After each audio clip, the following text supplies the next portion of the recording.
Last लेक्चरला आपण derivation बघितलेलं होतं स्प्रिंगसाठी. आता आपण बघणार आहे कॉम्बिनेशन ऑफ स्प्रिंग. म्हणजे काही डेफिनेशन बघितलेल्या होत्या, अँप्लिट्यूड असेल, पिरियड असेल, फ्रिक्वेन्सी असेल. आता जर स्प्रिंगचं कॉम्बिनेशन दिलेलं असेल तर त्याची सिंपल हार्मोनिक मोशन आहे, त्याच्यासाठी आपल्याला इक्वेशन्स बघायचे आहेत. म्हणजे त्याच्यासाठी जो फोर्स कॉन्स्टंट आहे की त्याच्या व्हॅल्यूज काय असतील हे आपल्याला इथे स्टडी करायचं आहे. आता इथे दोन प्रकारे आपण कॉम्बिनेशन करू शकतो, ते म्हणजे सिरीज अँड पॅरलल. कॉम्बिनेशन हे दोन प्रकारे असू शकते. एक म्हणजे आपण सिरीज मध्ये त्या कनेक्ट करू शकतो किंवा त्याचं पॅरलल कॉम्बिनेशन आपण करू शकतो. आता जर समजा त्या सिरीज मध्ये कनेक्ट केल्या, for example we consider this is one of the spring which has force constant or spring constant is K1. We consider another spring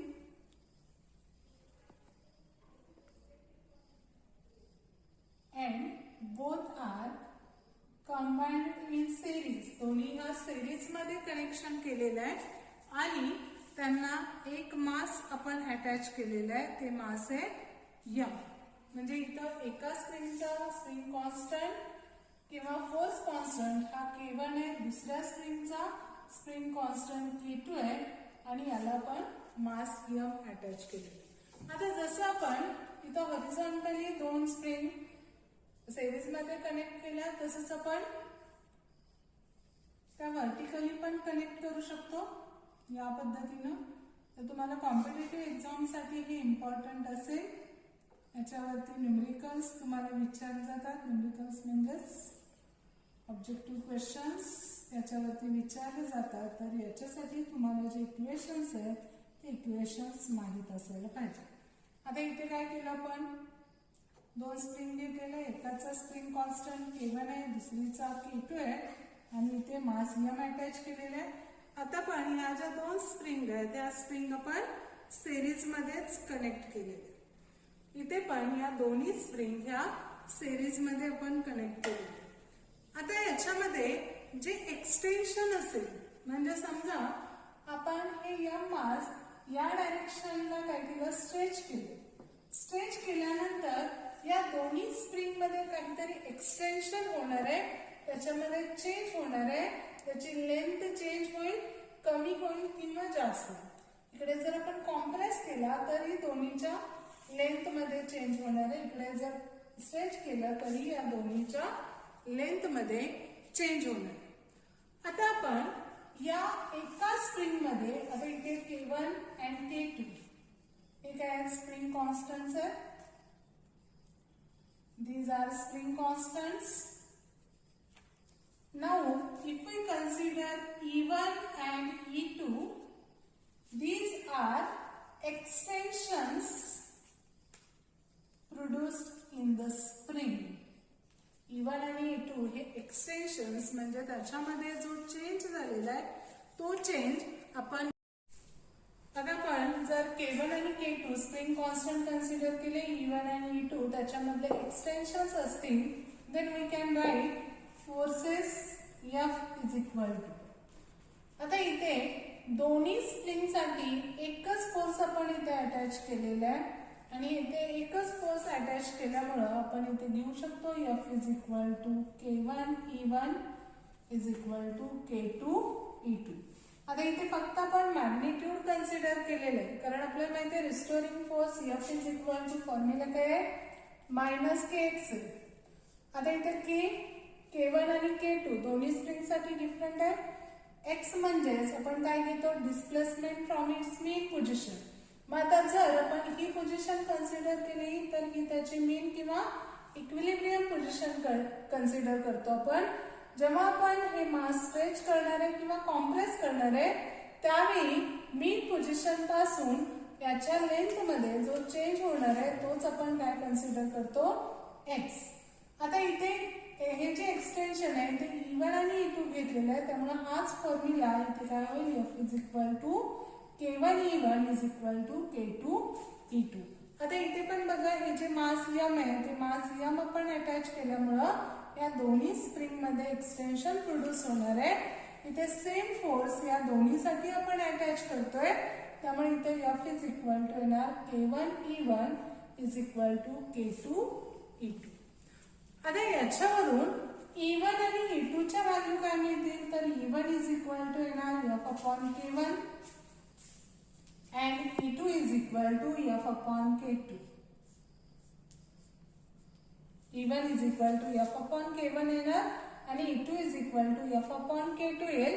मग आता या टोटल स्प्रिंगचं म्हणजे हे जे कॉम्बिनेशन आहे ही होल सिस्टीम आपण कन्सिडर केली, तर या होल सिस्टीम मध्ये जे काही एक्सटेन्शन होणार आहे ते total extension E is equal to आपल्याला लिहावं लागेल E1 plus E2। म्हणजे या होल सिस्टीम मध्ये जे एक्सटेन्शन प्रोड्यूस होणार आहे ते येणार E is equal to E1 plus E2। आता E1 आणि E2 च्या व्हॅल्यू आपल्याला माहिती आहे, याच्यामध्ये सबस्टिट्यूट केल्या F upon K1 plus F upon K2। आता या दोन्ही मध्ये F काय निघणार आहे, कॉमन निघेल। इथं आपल्याला मिळेल E is equal to F in bracket 1 upon K1 plus 1 upon K2। E is equal to F into 1 upon K1 plus 1 upon K2। आता हे जे एक्सटेन्शन आहे E हे आपण काय घेतोय, तर टोटल एक्सटेन्शन घेतोय। मग टोटल स्प्रिंगचा स्प्रिंग कॉन्स्टंट जर आपण K कन्सिडर केला आणि इथे असणारा जे फोर्स आहे ते फोर्स जर आपण Fs कन्सिडर केला, टोटल सिस्टीमचं असणारा फोर्स हे जर Fs कन्सिडर केलं तर आपण हा जो फॉर्म्युला लिहिलेला आहे E is equal to F upon K, त्याच्यावरून हे जे E आहे त्याच्यासाठी काय लिहिता येईल, E is equal to F upon और S is upon K। E is equal to काय मिळणार, Fs अपॉन K। आता इथे हे फोर्स सेम राहणार आहे, त्यामुळं Fs च्या ऐवजी आपण F कन्सिडर करू शकतो आणि हे जे K आहे ते E is equal to F upon K किंवा KS दॅट इज सिस्टीमचा फोर्स कॉन्स्टंट कन्सिडर करायचे। मग याच्यामध्ये सबस्टिट्यूट केला तर आपल्याला मिळेल F upon KS is equal to F in bracket 1 upon K1 plus 1 upon K2। इथे F कॅन्सल होईल, तर इथं टोटल सिस्टीमसाठी आपल्याला हे इक्वेशन मिळेल 1 upon KS is equal to 1 upon K1 plus 1 upon K2। आता जर टोटल सिस्टीमचा स्प्रिंग कॉन्स्टंट हा KS आपल्याला काढायचा असेल तर आपल्याला काय करावं लागेल, इथे लिहिता येईल, इथे आपल्याला लिहिता येईल 1 upon KS, 1 upon KS is equal to इकडे LCM काय निघणार K1 K2, त्यामुळे इथे येणार K2 plus K1 divided by K1 K2। ही जे ऍडिशन आहे 1 upon K1 plus 1 upon K2 ती आपण या पद्धतीने लिहिली, K2 plus K1 divided by K1 K2। आता इथे KS ची व्हॅल्यू आपल्याला पाहिजे, त्यामुळे याचा रेसिप्रोकल घ्यावा लागेल। याचा रेसिप्रोकल घेतला तर इथं KS राहील आणि इथे K1 K2 न्यूमरेटरला जाईल आणि K2 प्लस K1 हे डिनॉमिनेटरला राहील। म्हणजेच आपल्याला हे जे इक्वेशन आहे ते इक्वेशन मिळेल KS is equal to K1 K2 divided by K1 plus K2 और we can write equal to product upon sum. म्हणजे जेवढ्या स्प्रिंग असतील ते स्प्रिंग कॉन्स्टंट त्याचा प्रॉडक्ट डिवायडेड बाय सम जर आपण कन्सिडर केली तर त्याच्यावरून आपल्याला स्प्रिंग कॉन्स्टंट म्हणजे टोटल सिस्टीमचा स्प्रिंग कॉन्स्टंट जर दोन स्प्रिंग आपण सिरीज मध्ये कंबाईन केल्या असतील तर त्याच्यासाठी कॅल्क्युलेट करता येईल। आता जर आपल्याला अशाच n आयडेंटिकल स्प्रिंग्स कन्सिडर केल्या, इथे जर नंबर ऑफ स्प्रिंग्स या n कन्सिडर केल्या तर इथे आपल्याला मिळेल KS is equal to K upon n। इथे आपण आयडेंटिकल स्प्रिंग्स घेतोय आता हे कसं इक्वेशन येईल बघा. तर सगळ्या स्प्रिंग आयडेंटिकल आहेत म्हणजे त्यांचा स्प्रिंग कॉन्स्टंट आपण सेम घेतो. स्प्रिंग कॉन्स्टंट सेम घेतला. आता इथेच फॉर एक्झाम्पल बघूया के के म्हणजे इथे के स्क्वेअर होणार आहे डिवायडेड बाय काय होणार आहे 2k. आता इथे दोन स्प्रिंग आपण घेतलेले आहेत. दोन स्प्रिंग साठी KS is equal to spring constant same असेल तर इथं के स्क्वेअर येणार आहे divided by K plus K म्हणजे 2k येईल. इथं हे के कॅन्सल होईल. इथे येणार आहे के बाय 2 म्हणजे स्प्रिंग कॉन्स्टंट हा सेम आहे आयडेंटिकल आहे. आयडेंटिकल स्प्रिंग साठी के आणि दोन स्प्रिंग अटॅच केलेला आहे त्यामुळे डिवायडेड बाय 2 आलं. मग तसंच इथं जर n आयडेंटिकल स्प्रिंग्स असतील तर आपल्याला लिहिता येईल KS is equal to K upon n आणि हा फॉर्म्युला लक्षात ठेवायचे जर नंबर ऑफ स्प्रिंग्स या सिरीज मध्ये कनेक्ट केलेले असतील हॉरिझॉन्टल असेल किंवा व्हर्टिकल असेल तर हा फॉर्म्युला आपण यूज करतो KS is equal to K by n. आणि जर त्या आयडेंटिकल नसतील त्यांचे स्प्रिंग कॉन्स्टंट जर डिफरंट असतील तर KS equal to formula use करायचे k1 k2 upon k1 plus k2. आता हे झालं सिरीज कॉम्बिनेशन साठी. आता दुसरं कॉम्बिनेशन आपण कन्सिडर करू शकतो ते म्हणजे पॅरलल कॉम्बिनेशन. आता जर दोन स्प्रिंग आपण पॅरलली कनेक्ट केल्या तर त्यावेळी हा जो स्प्रिंग कॉन्स्टंट आहे किंवा त्याच्यामध्ये प्रोड्यूस होणारं जे एक्सटेन्शन आहे फोर्स आहे त्याच्यासाठी काय फॉर्म्युले येतील किंवा त्याच्यामध्ये काय चेंज होणार आहे हे आपण इथे कन्सिडर करणार. आता त्याच्यासाठी आपण स्प्रिंगचं पॅरलल कॉम्बिनेशन घेतोय. आता इथे ही एक स्प्रिंग आपण घेतलेली आहे आणि ही दुसरी स्प्रिंग आहे.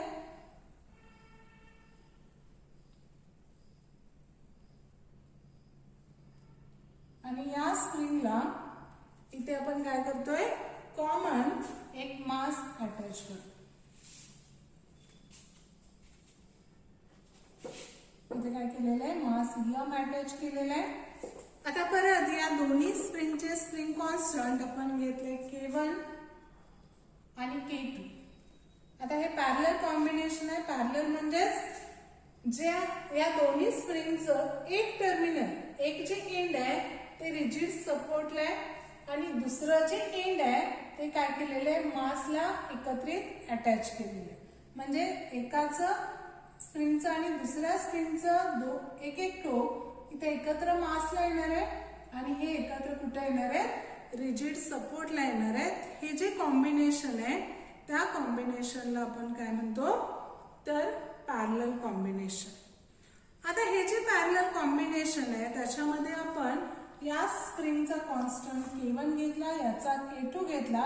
आता जर आपण इथं मास m अटॅच करत असू तर याच्यामध्ये पण एक्सटेन्शन प्रोड्यूस होणार.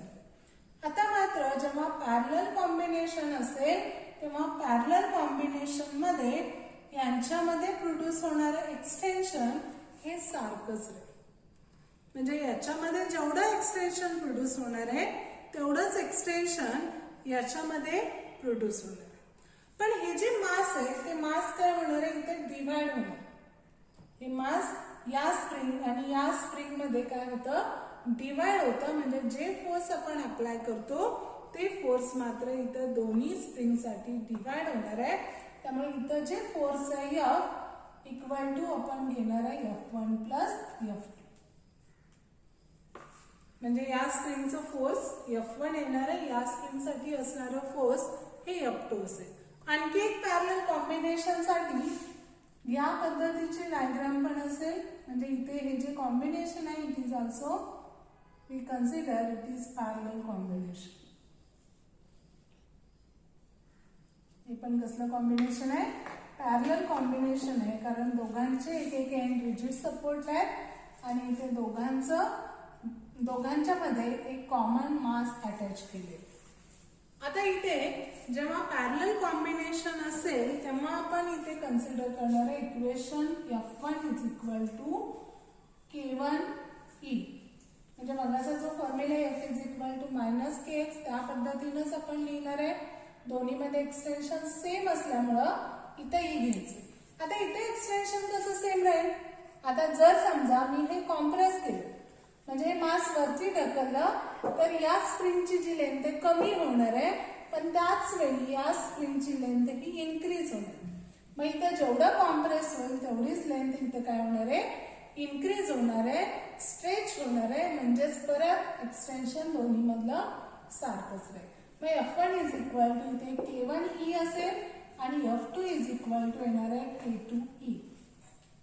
पॅरलल कॉम्बिनेशन साठी हे इक्वेशन्स आपल्याला मिळतील. मग या इक्वेशन मध्ये जर सबस्टिट्यूट केलं तर total force F is equal to काय येईल इथं K1E plus K2E. or we can write it as E in bracket K1 plus K2. in bracket K1 plus K2.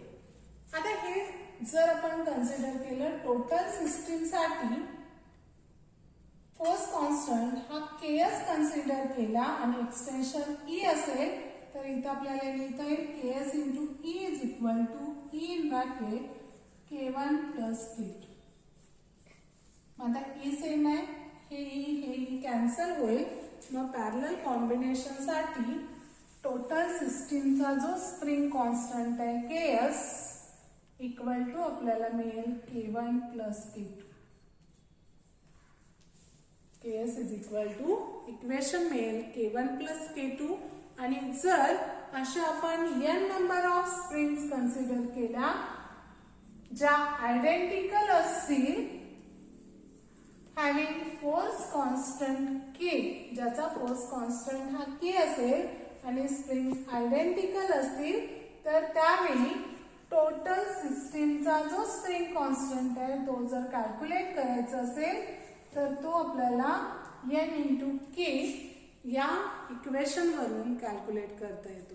आता परत n इंटू K का आलं. आता similarly we consider here we have used two springs which are connected in parallel. इथं दोन spring आपण parallel combination मध्ये घेतलेले आहेत. एकाचा स्प्रिंग कॉन्स्टंट K घेतला, दुसऱ्याचा K घेतला तर K प्लस K म्हणजे काय येणार आहे 2K. मग दोन स्प्रिंग आहेत त्यामुळे K ला दोन्ही मल्टिप्लाय केलेले आहे. तसंच आपण n number of springs consider केल्या तर इथे येणार आहे n इंटू K. किंवा बुक मध्ये तुम्हाला m नंबर ऑफ स्प्रिंग दिलेले आहेत त्यामुळे Ks is equal to equation येणार आहे m इंटू K. म्हणजेच इथे जर पॅरलल आणि सिरीज कॉम्बिनेशन असेल दोन स्प्रिंगचं तर कोणते इक्वेशन यूज करायला लागतात तर या फिगर लक्षात ठेवायच्या. पॅरलल कॉम्बिनेशन मध्ये ही आणि ही फिगर असेल त्यावेळी जर तुम्हाला स्प्रिंग कॉन्स्टंट विचारला तर फॉर्म्युला येणार Ks is equal to K1 plus K2. अशाच n नंबर ऑफ स्प्रिंग्स असतील तर Ks is equal to n into K और Ks is equal to m into K use करायचे. आणि ज्यावेळी सिरीज कॉम्बिनेशन असेल दोन सिरीज मध्ये हॉरिझॉन्टली किंवा व्हर्टिकली कनेक्ट केला तर त्यावेळी Ks इज इक्वल टू काय घ्यायचे प्रॉडक्ट अपॉन सम. म्हणजे ज्या दोन स्प्रिंग दिलेल्या आहेत त्यांच्या स्प्रिंग कॉन्स्टंटचा प्रॉडक्ट घ्यायचा डिवाइडेड बाय त्यांच्या स्प्रिंग कॉन्स्टंटची सम घ्यायचे. याच्यावरून आपल्याला इक्वेशन्स म्हणजे टोटल सिस्टीमचा स्प्रिंग कॉन्स्टंट हा कॅल्क्युलेट करता येतो.